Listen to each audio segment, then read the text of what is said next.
You know when you wake up and try to focus on your day, but suddenly he pops into your head again. You don't even know why. He doesn't even talk to you anymore. Sometimes he disappeared a long time ago, and yet he's still there. Like he's living in a corner of your mind. Feels like there's something more, something you just can't explain. Like an invisible connection that still pulses even without messages, calls, or presence. And then comes that thought, is this just nostalgia, or does he feel it too? Is the universe trying to show me something? And most of all, why can't I just move on? Look, if you're going through this, take a deep breath. You're not crazy. There's an explanation for this. And there's a way to shift the game. What you're feeling could be a mix of energetic connection, emotional pattern, and maybe even unconscious manifestation. The most important thing now is to understand what all of this really means and how to transform that feeling into clarity and strength for you. Today we're going to talk about all of this based on what Carl Jung says about energy, focus, and vibration, but in a simple, direct way that truly helps you. No complicated talk. It's time to understand what that guy in your mind is really trying to show you. And more importantly, what does it say about you? If you already feel like this video is meant for you, leave a like and subscribe. That really helps me keep creating this kind of content. Now, let's dive in. The reality of what you feel, because there are things we feel that we can't explain. You try to keep your mind busy, distract yourself, go out, talk to other people, but he comes back. And no matter how much time has passed or how many times you've tried to forget him, the feeling is the same, as if there's an invisible thread pulling your thoughts toward him. But look, this isn't just nostalgia, and it doesn't necessarily mean he's the love of your life. What's really happening here is a matter of focus, where you place your attention, you place your energy. And that, according to Carl Jung, is the foundation of how we create our reality. So if you're thinking about him all the time, even if he's not around, it's like you're feeding a connection to his energy, not out of malice, but out of habit, emotion, intensity. And that energy is not neutral. It vibrates. It creates. It attracts. Sometimes you think so much about someone that you even feel like he's thinking about you too, even when there's no sign at all. And that can be true because when two people share intense moments, there's an energy exchange that might continue in silence. But here's an important point. Is that thought a true connection, or just a reflection of an inner emptiness you haven't filled yet? Many people confuse emotional attachment with intuition. They think feeling intensely is a sign of destiny, of something deep.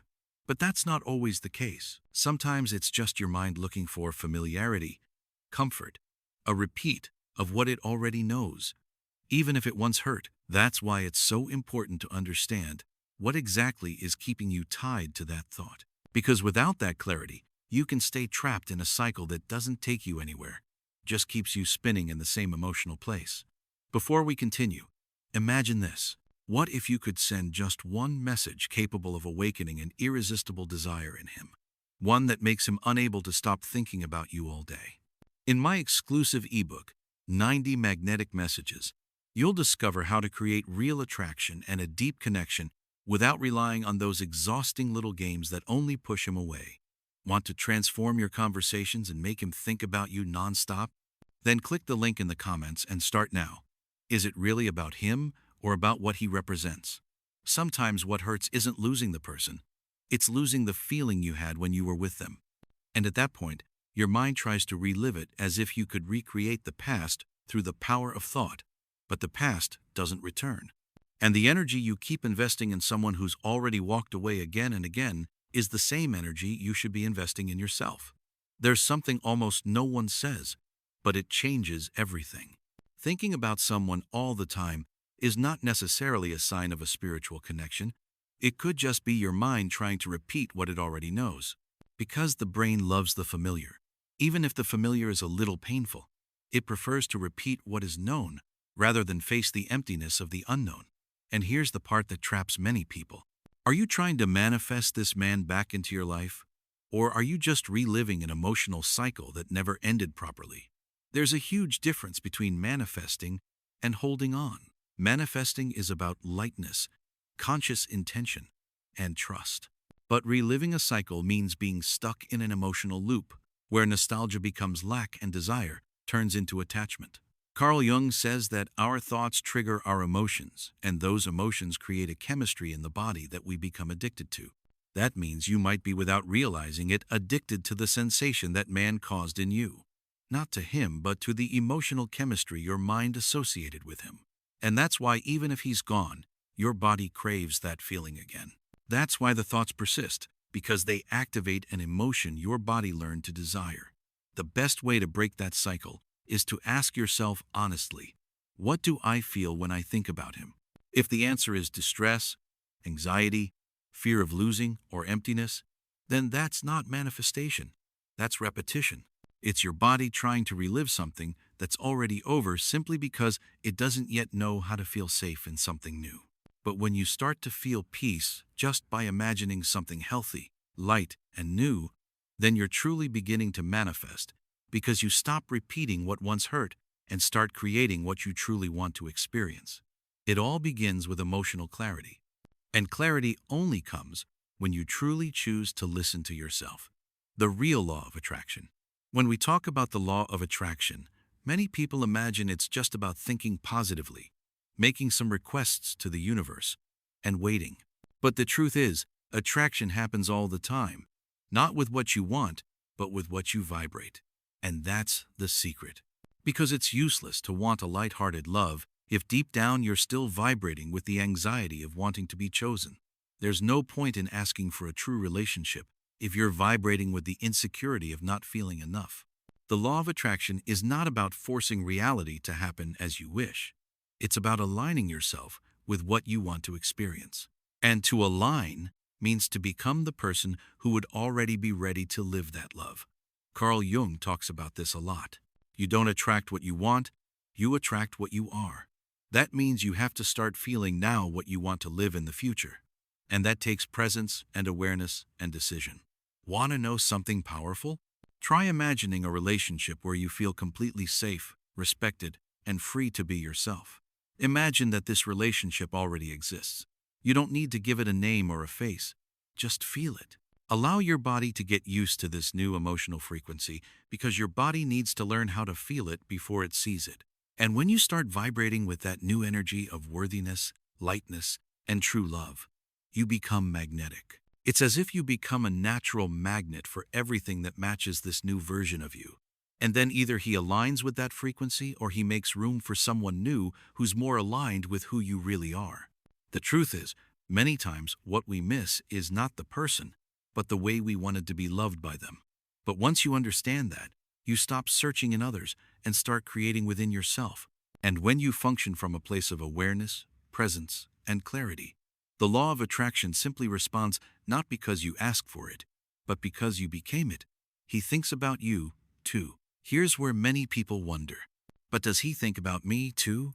And look, that question is so human, so real, because when we feel a strong connection, even in silence, it seems like there's something there, as if the other person feels it too.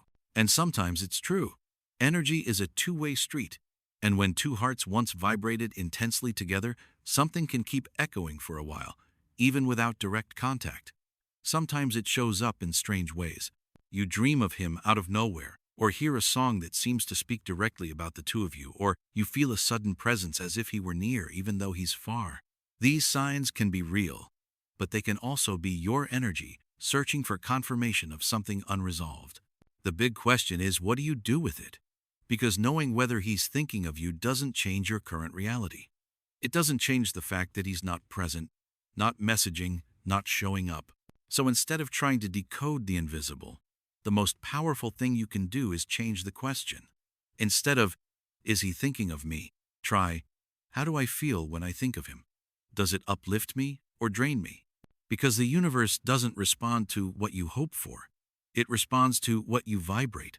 And when you stop chasing signs and start focusing on clarity, everything shifts. If it's meant to be, it will unfold effortlessly. If it's not, it will move away from your path. What is truly yours never demands that you lose yourself trying to understand someone. Real intuition feels light, not desperate. Real connection brings peace, not anxiety. When you feel a constant pressure to know, to understand, To confirm, you're probably more in fear than in intuition. What to do with this feeling? Okay, so you've realized that constantly thinking of him may have more to do with you than with him. Now, what do you do with that feeling that won't leave? Understanding it logically isn't enough. The heart doesn't have an off switch, but it does have direction. And when you choose where to send that energy, everything begins to change. That feeling you have, whether it's nostalgia, pain, confusion, or even desire, is energy in motion. And energy, when not welcomed, becomes a block. But when you embrace and transform it, it becomes strength. So, the first thing you can do is stop fighting what you feel. Feeling is not weakness. It's raw material. How you handle it determines whether it traps you or sets you free. A simple but powerful practice is writing. Take a piece of paper and write everything you'd want to say to him. Uncensored, unfiltered. Not to send, but to release. That removes weight from the body and gives voice to what was stuck inside. Sometimes we need to hear our own words to understand what we truly feel. Another thing that really helps is shifting your focus. Instead of spending energy trying to understand him, ask yourself, what do I need right now? What am I lacking? What am I projecting onto this absence? And that's when you start doing the one thing that changes everything. Returning to yourself, taking care of your energy, your space, your glow, listening to yourself again, seeing yourself, loving yourself, because the more you strengthen yourself, the less you need someone else to feel complete. There's also a visualization technique that helps a lot. Before going to sleep, imagine yourself living an amazing chapter of your life. High self-love, easy laughter, light people around you. Create that scene as if it's already happening. This reprograms your vibration effortlessly, because when you feel good, you stop seeking those who don't make you feel good. The feeling doesn't disappear overnight. But when you change the path it flows through, it stops hurting and starts guiding you towards something greater than this chapter that might already be over. Also remember, it's okay to have hard days. It's not about forcing positivity. It's about honoring what you feel while choosing not to stay stuck there. Allow yourself to feel, but don't allow yourself to live from that place all the time. At the art of true seduction, when you start reconnecting with yourself, something magical happens. Your energy shifts, and without even trying, you become more attractive. Not in a forced way. Not because you're trying to seduce, but because you're vibrating confidence, presence, truth. And that's what truly attracts a real man. Seduction has nothing to do with chasing, overexposing, or trying to prove your worth. True seduction happens in the invisible. It's that woman who walks into a room and says nothing, and everyone feels it because she's not trying to be noticed. She already knows who she is. Want some simple advice? First, protect your energy above all else. Nothing is more beautiful than a woman who feels good about herself. When you radiate inner confidence, you automatically become magnetic. Second, value, silence, and mystery. Mystery is attractive. When you say everything, show everything, chase after him, you give away your power. But when you stay centered without anxiety, you leave the other person curious, interested, engaged, and lastly, show presence, not lack. Your presence is your introduction. If you show up with lightness, good humor, and no rush, that's irresistible because most people show up begging for validation. But you don't need that. And if you want to know whether he truly cares about you, watch his actions. A man who's interested will show it. He won't confuse you, disappear, or play games. He'll come closer. He'll want to be near you.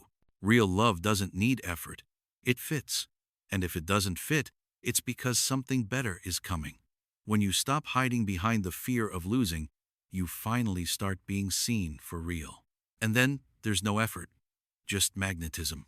Because authenticity is always more attractive than any strategy. It's your choice. In the end, everything comes down to a choice. Your choice. Because when you stop chasing answers in someone else and start truly listening to yourself, you realize what was really missing was never him. It was you for you. It was your gaze turning inward. It was your self-love waiting to be awakened again. And there's nothing stronger, more seductive or magnetic than a woman who chooses herself. Who knows what she feels but doesn't drown in it. Who acknowledges the connection but doesn't lose herself in it, who can love deeply but never stops loving herself first. That woman doesn't beg for attention. She attracts it. She doesn't wait to be chosen. She chooses. She doesn't wait to be noticed. She shines. When you choose yourself, everything starts to align. People who aren't on your frequency naturally move out of your way. Situations that once felt heavy start to lose their grip. And slowly, the weight of the past gets lighter, because now something stronger is guiding you.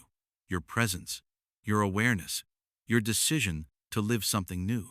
And you don't need external guarantees to believe the right love will come. You just need to choose not to abandon yourself. Every time you respect your feelings, embrace yourself in difficult moments, and choose to move forward with lightness, you make room for what's real. And if the man still lingering in your thoughts is part of your path, he'll return. But not because you waited, because you moved forward with so much truth that the universe aligned the meeting. And if it's not him, it'll be someone who truly sees you. Someone in the same rhythm, same energy, same level of devotion that you deserve. In the end, it's not about him. It's about you. When you choose yourself, everything changes. When you honor yourself, everything transforms. When you decide you deserve real light and deep love, the universe moves to give it to you. Because the magic isn't in controlling others. It's in being so whole within yourself that only what aligns with that wholeness can come close. And that is true freedom. Not needing anyone to be happy, but being open to sharing that happiness with someone who truly deserves. Don't forget to subscribe. The Wisdom Archive.